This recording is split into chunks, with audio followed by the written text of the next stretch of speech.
जो भी मंत्री है वो बबुआ है, रिमोट कंट्रोल्ड, हर मिनिस्ट्री इज रिमोट कंट्रोल्ड, हर मंत्री और हर मिनिस्ट्री इज रिमोट कंट्रोल्ड। और निर्मला सीतारमन जी अपने कभी उनको बहुत से लोग शुरू से सही या गलत उस नजर से नहीं देख रहे हैं कि वो खुद मुख्तार फाइनेंस मिनिस्टर थी। वो जो बजट का उनका भाषण होता था वो स्वयं लिखती थी या उनको लिखा लिखाया मिलता था, ये सब बातें चर्चा में आती थी उस वक्त। और उसी तरह से आपने हरदीप पुरी की बात की और धर्मेंद्र प्रधान की बात की। हरदीप पुरी जो थे वो तेल मंत्री थे, और उसी तरह से एजुकेशन मिनिस्टर धर्मेंद्र प्रधान। आप समझते हैं कि एजुकेशन मिनिस्ट्री बिना हस्तक्षेप पे चल रही थी, बिना संघ के हस्तक्षेप पे चल रही थी? और क्या आप समझते हैं कि जो हरदीप पुरी का डिपार्टमेंट था वो कुछ मित्र जो लोग हैं, जो सत्तारूढ़ नेताओं के, बड़े नेताओं के मित्र लोग हैं, जो उद्योगपति लोग हैं, उनके हस्तक्षेप पे न चल रही थी? देखिए बात यह है कि ये नाम तो चलाना, these are easy names, this is easy speculation and lazy analysis मेरी नजर में। अगर अपनी सरकार को नया उन्होंने चेहरा देना है तो उसका मुख्य कारण ये होगा कि उत्तर प्रदेश से किसी व्यक्ति को लाएंगे वो, जिसको बड़ा ओहदा देंगे और उसको मंत्री बनाएंगे अपनी काबीना में, ताकि उत्तर प्रदेश में उसका कुछ फायदा हो सके। आज के दिन लड़ाई उत्तर प्रदेश की है, मुख्य लड़ाई, और वो ज्यादा पैनी इसलिए हुई है कि मंदिर निर्माण में और मंदिर की जो लोग चढ़ाते हैं वहां पर, मंदिर पे चढ़ावा होता है, उसमें घपला हुआ है। पंजाब में भी दांव मार रही है बीजेपी, कुछ ऐसा लगता है। देखिए पंजाब में अब वो उसको तरुण चुग से क्या इलेक्शन जितवा देगा वहां पर? नहीं, तरुण चुग से इलेक्शन तो जितवाएगा। आमतौर पर बीजेपी की निगाह पंजाब पे भी टिकी हुई है, ये मैं कह रहा हूँ। देखिए बीजेपी की निगाह पंजाब पे है, लेकिन बीजेपी बिना अकालियों के वहां कुछ नहीं है, और अकालियों के साथ उनका समझौता होगा क्या, ये बड़ा प्रश्न है। और क्या वो करेंगे क्या, और क्या वो अकालियों के साथ, क्या वो सुखबीर बादल समझौता करवा पाएगा क्या उसके पास वो हैसियत है? क्योंकि अकाली दल के पास, अकाली दल को भी अपनी जमीन वापस हासिल करनी है, और वो बीजेपी के जरिए नहीं होगी, जहां तक मेरा व्यक्तिगत आकलन है। क्योंकि उनको कुछ ऐसा नहीं करना है जिसके चलते जो उनकी जो दूरी बनी है वहां पर किसान समाज से, पेजेंट्री से, कंट्री साइड में जो उनकी सपोर्ट होती थी जो कम हुई है। और एक जगह तो वो जो आतंकवादी था जिसने बहुत बड़ा गड़बड़ किया था, वो जीता हुआ है और उसको तो जेल में डाला हुआ आपने, वहां रखा हुआ है गुवाहाटी में। तो मैं ये कहना चाह रहा हूँ कि अमृतपाल सिंह जो है, अमृतपाल सिंह जो, मैं उसके साथ 2 घंटे मिला था उसके डेरे पर, अच्छा। उसकी अरेस्ट से पहले। हाँ, तो वो और मैं उस पर एक पीस लिखा था और उसमें कई मंत्रियों ने मुझे उस वक्त अप्रिशिएट किया था कि तुमने बड़ा अच्छा लिखा। मैंने कहा भैया आपको खुश करने के लिए नहीं लिखा, जो समझा देखा वो लिखा, इन एनी केस। और उसमें से एक जो थे वो हमारे आज के शिक्षा मंत्री भी थे, जिन्होंने मुझे एक शादी में मिल गए और मेरे पास आए और मेरे से हाथ मिला के, तो मैंने कहा भाई मैंने आप लोगों को खुश करने के लिए नहीं लिखा है, जो मेरा अपना व्यक्तिगत आकलन है वो मैंने लिखा है।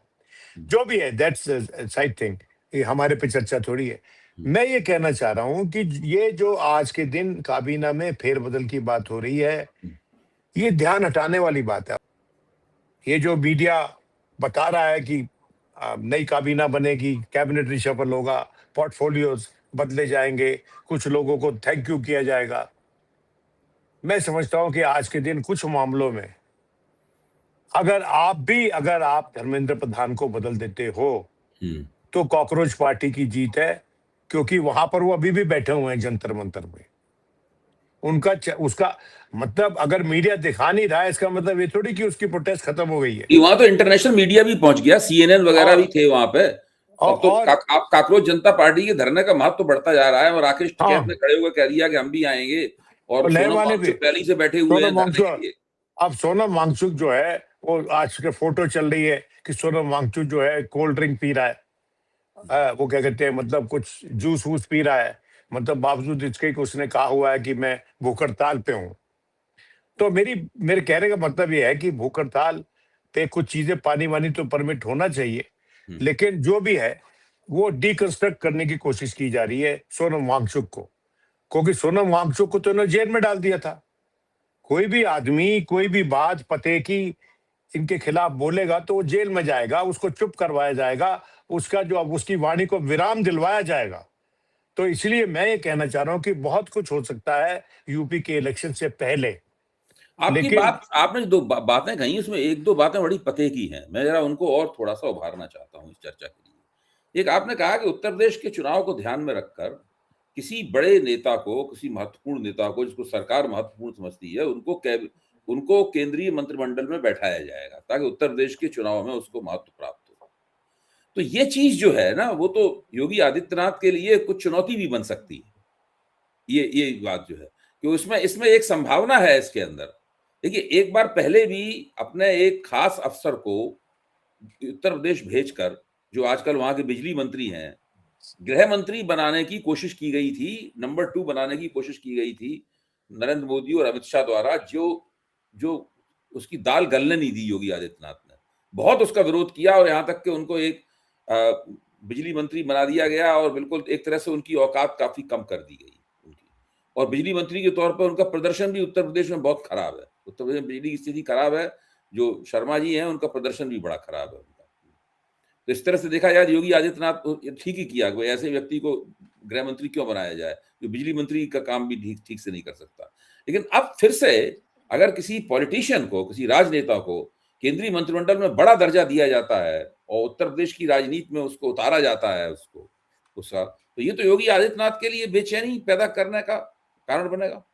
देखिए, ऐसा है कि आज के दिन तो योगी आदित्यनाथ बेचैनी दे रहे हैं केंद्र को, क्योंकि मंदिर के मुद्दे पर वो एक प्रखर आवाज बन के उभरने की कोशिश कर रहे हैं। ये आवाज केंद्र सुनना चाहता है क्या? उनको एक प्रखर आवाज मिल जाए, वो तो संघ से नहीं है, ओरिजिनल संघ से नहीं है। उन्होंने अपनी एक उसी प्रकार की एक संस्था बना रखी है, वो अलग से थे। और जब वो मुख्यमंत्री बने थे, वो तो मनोज सिन्हा को बनाना चाहते थे ना केंद्र के लोग तो। जी। लेकिन ये बन गए मुख्यमंत्री अपनी जोर जबरदस्ती दिखा के, और एक बार ही नहीं, दूसरी बार मुख्यमंत्री हो गए। और अगर तीसरी बार हो जाते हैं तो क्या वो प्रधानमंत्री पद के दावेदार होते हैं कि नहीं होते, ये आप बताइए। वो अभी दावेदार हैं। देखिए, वो तीसरी बार हो गए तो बिल्कुल होंगे ना, सोने पे सुहागा हो जाएगा उनके लिए। तो उधर से फंसी हुई है जो केंद्र का नेतृत्व है, वो मंदिर के में जो घोटाला है उसमें फंसी हुई है। उस तरह से पेपर लीक जो हो रही है, आज राजस्थान में एक पेपर लीक बंद होने बंद हुए क्या? हो रहे लगातार बंद। अभी महाराष्ट्र में हुआ, फिर राजस्थान। देखो, राजस्थान में हुआ, महाराष्ट्र में हुआ, और तोड़फोड़ कर रहे हैं लोग, स्टूडेंट जो बैठे। तो ये जो अभी भी पेपर लीक चल रहा है, तो ये जो इसमें है, और सरकार हटाना नहीं चाहती, ये दिखाना नहीं चाहती कि धर्मेंद्र प्रधान को इसलिए हटाया गया क्योंकि ये पेपर लीक का मामला था।